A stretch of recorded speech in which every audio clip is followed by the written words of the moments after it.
File কি 2 মাসে বের করা হয় নাই? না ডিপিএস মে যখন আপনি সদস্যই রাখবেন না তখন আর আপনি 2 মাস কেন ঘোরাবেন? যে আপনার সদস্যই না সে কি করবে?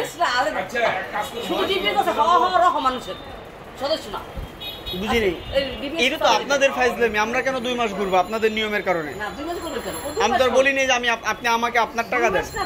আমি 2 মাসের উপরে ঘুরছি, আপনি গেছেন 3 মাস। ওই মাসে বলা হয়েছে রমজান মাসে আমি বলছি 7 রমজান আমি জানাইছি। তারপরে হচ্ছে 2 মাস ঘুরাইছেন, লোন দিবেন বা দেন নাই।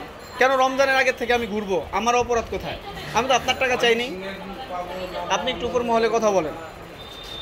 আমি এই পর্যন্ত মিনিমাম 10 বার আসছি, প্রতিদিন 400 করে রিক্সা ভাড়া যায়। আমি প্রায় 10 বার আসছি না। তাছাড়াও আপনার কাছে আসতে আপনি 2 বার ছিলেন না, আমি আসছি ছিলাম না। এখানেও দেখা হয়েছে। ওই দিন আপনারা ওই যে কি ঝামেলা করতেছিলেন আর এক সদস্য। অতএব ভাই এটা একটু সহজে শেষ করেন।